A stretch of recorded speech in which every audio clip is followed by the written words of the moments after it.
Hi everyone, Jennifer here, back with another edition of a movie talk. This week's movie is one of my personal favorites, and it's one that I have loved watching ever since I was a little kid. And that movie is Bambi. Bambi is a young deer growing up in the forest with his two best friends, Thumper the rabbit and Flower the skunk. But when tragedy strikes, Bambi is forced to learn a very important lesson about growing up and about love. Okay, highlights of the movie. This movie was made back in 1942 and is an animated drama film that is based on the 1923 book, Bambi, A Life in the Woods. It has one sequel, Bambi 2, and it was announced that Disney is in the process of making a live-action remake, and by live-action I mean a photo-animated remake very similar to what they did with The Lion King, of Bambi. As to when it will come out, I don't know. It's just something that popped up when I was doing my research. Okay, things I liked about this movie. I really liked everything about this movie. First off, it's a movie that basically all the characters are animals. You don't see a single human in this movie. You hear man being mentioned. You kind of see through man's eyes them moving through the forest and everything, but you never see them. You see their dogs, you see their campsites, you will see the gun sometimes. You will hear the gun, but you never see any humans in this movie at all. It is all animals, mostly wild animals. Deers, obviously deers, rabbits, skunks, moles, an owl, possums, quails, pheasants, basically lots of forest animals. Not a lot of predatory forest animals. You don't see wolves, you don't see foxes, you don't see coyotes. Why they're not in there, I don't know. But it's mostly the more gentler animals that are in the movie. Maybe because it was made in the 1940s and they just didn't want to scare the kids with the predatory animals doing what predatory animals do, and that's hunting, killing, and eating the other animals, which is actually a necessity. I mean, if it weren't for those animals, if it weren't for the foxes, the coyotes, the wolves, thinning out the herds and the other animals, there'd be way too many of the herbivore animals, the plant-eating animals, around for the plant life to support them. So I did get a lot of points for the fact that it's just all animals. The animation, I loved the animation. It's very classic animation. The animals looked like real animals. Disney is famous for, particularly with their animals, with the exception of Snow White, looking like real animals. Walt Disney would actually have his animators, they would actually bring animals into the studio, and the animators would just draw the animals, not for the animation, just to draw them,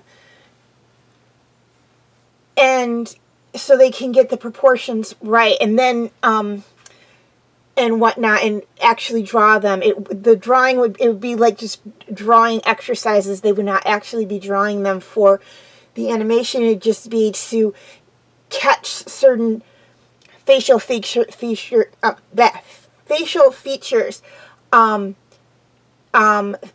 certain movements and whatnot when they're moving, because an animal is going to do what it wants to do. And whatnot. And this was actually, I believe, the first movie where Walt Disney actually had his animators draw deer and draw rabbits and draw skunks and draw owls and quails and moles and pheasants and whatnot, just to get everything right and for up on the screen, so they looked real. Keep in mind, I mean, this movie was based on a book that was published, what, 19 years prior? So he wanted to make sure he captured the charm of the characters in the book in his movie. So I love the animation. It's very, very old school animation. I think the backdrops were actually hand-painted oil backdrops, which is so cool when you look at it. I loved the characters. They were just so cute and adorable. I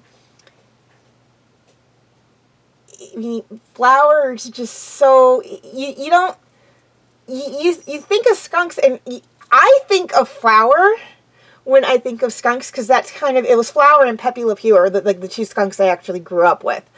But I don't think Pepe Le Pew when I think skunks. I think Flower, this cute little thing that, nothing really bothered him and everything. And he is a traditional striped skunk. There are other types of skunks out there as well. Flower was a striped skunk. He is the kind of skunk where you think skunk, you probably see an image of Flower in your head when you think skunk. He is the quintessential skunk that most people think of. I liked Bambi, how everything was new to him. Because he was a baby. It was his first year. He had never really experienced anything. And everything was kind of new to Flower and Thumper, too. But Bambi, like, really, you're seeing things for the first time, like, through Bambi's eyes as he experienced it. I mean, his movie. Which is just adorable. And Thumper, I love Thumper. He is just so funny. He's like, Bambi's, excuse me, I'm losing track of the names here. He's Bambi's best friend. Well, one of his best friends. Flower is also his best friend. And Thumper lives in a family where he is the only son. He has 4 or 5 sisters. And he does not like, typical boy, he does not want to hang out with his sisters. But that becomes more commonplace in the second movie, so we'll talk more about that in the second movie. But he likes hanging out with Bambi. He's older than Bambi, so he kind of takes Bambi under his wing, and anything Bambi's mom is not teaching him about the forest, Thumper's kind of teaching him, and he's teaching him the fun stuff. Also, you'll see with Thumper, particularly young Thumper, when he talks, he's only got one buck tooth, so it looks like he lost one of his baby teeth throughout the part of the movie where we're seeing them as children, which is just, to me, it's really cute. It's like something they didn't have to do that. They could have left him with just 2 little baby bunny buck teeth, but the fact that they did give him, like, the one baby bunny buck tooth, like he had lost one of his baby bunny buck teeth, was just an added level of charm. I mean, I don't know if that was I've never read the book, so I don't know if that was actually in the book or not, or if it was just something that, Walt Disney decided to add, like, hey, we're going to make this little baby bunny, he's going to look like he lost a tooth, like a little kid. And I said, to me, that looks so cute. And Faline, we really only see Faline as a fawn in the meadow scene, but she's just so cute. And they made her look like Bambi, but they made her lighter. And instead of having brown eyes like Bambi, they made her have blue eyes. So she's very similar. Yes, I know you're right here. They made her very similar. They probably used the same template for Faline as they did for Bambi. And they just changed the coloration, everything ever so slightly to make her different. Which to me is just cute. And then like the adult versions, like they did a really nice job of aging them up. But when you look at them, you're like, oh, that's Thumper. That's Flower. That's Faline. That's Bambi. And they did a very good, like Bambi, when we see him in the spring theme, or scene for the first time, this is, of course, 2 years later, and he's starting to get his big boy antlers. And they made him have just 2 points on each antler, which is at that time what he would have had. So they did a very good job of following like the natural development of how Bambi's antlers would have looked as well. And then of course the buck he fights over Faline with, who is a year older than him, had the 3 points on his antlers. Again, so they did a very good job of following that development with the bucks as well. And finally, the music. There's not a lot of singing in this movie. Like, you don't, like how in The Lion King, they, like, you know, Simba broke out into the song, I Just Can't Wait to Be King. Scar had his song Be Prepared, and then there was like Timon and Pumbaa had their song Hakuna Matata, and like they actually literally are singing the songs. You don't really have this in this movie. It's more background music than anything, where the animals aren't actually singing the songs. Well, the birds are singing, you know, let's sing a gay little spring song. But other than that, the animals literally are not singing the songs. It's just more songs they play for certain scenes. Absolute favorite song in the whole movie. Yes, I know what yours is. Sorry, that was my cat. Absolute favorite song in the whole movie. Definitely I Bring You a Song. That is my favorite song in the whole movie. I love that song. Love Is a Song is also really high up there. It's the opening theme song, and it is a very sweet, very pretty song. But it's a song, like, I like the song when I hear it, like, on Spotify or on a CD or something. But when I actually sit and watch the movie, it's like, okay, I can kind of fast forward through this. Not because I hate the song, but because it's with the credits, and I really don't want to see the credits. And in this movie, the credits were actually at the beginning of the movie. Where I Bring You a Song is actually within the movie itself. Okay, cast. This movie had a great cast of actors. Now, please keep in mind that Faline, Bambi, Thumper, and Flower actually had multiple voice actors, because we had we had a voice actor for them when they were young, one for when they were adolescents, and one for when they were adults. I know I did the young adult. I don't know if I did the adolescent or not. If I didn't, you can feel free to go find out who did them on Wikipedia. It was just more with how much space I had on the thing. Or on the slide. I mean, I think I actually cut the adolescent because I didn't have enough space. The typing would have been really small on the slide if I hadn't.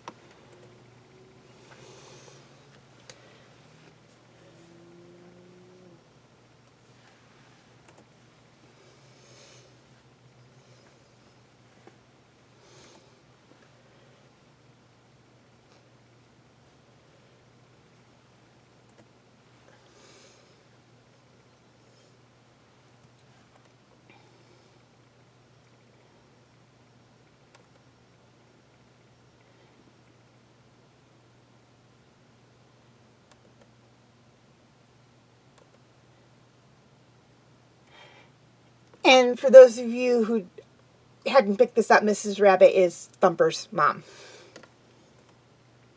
Okay, feel free to check out my other videos.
Okay, before I sign off, a few things I'd like to touch on. First off, a quick reminder on my comment rules.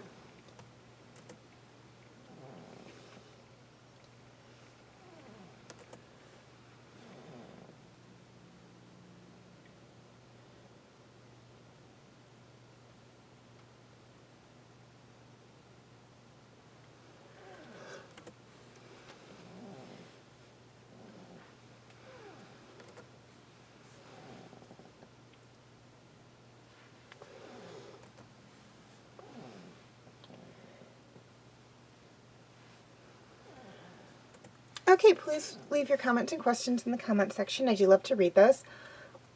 Also, feel free to follow me on Wattpad, Tumblr, Instagram, and Twitter.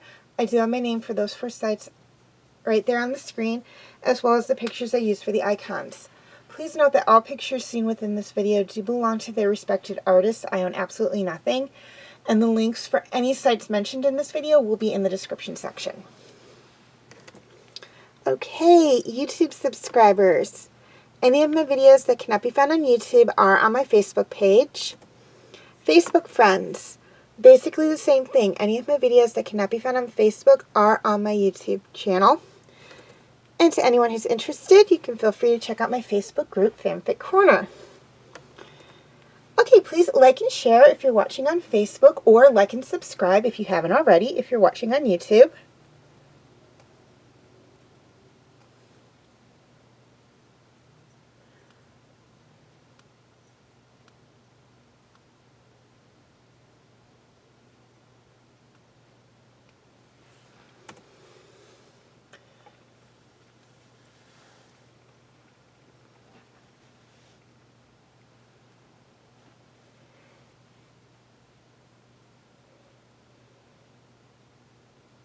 And as always, thank you for watching, and have a very nice day.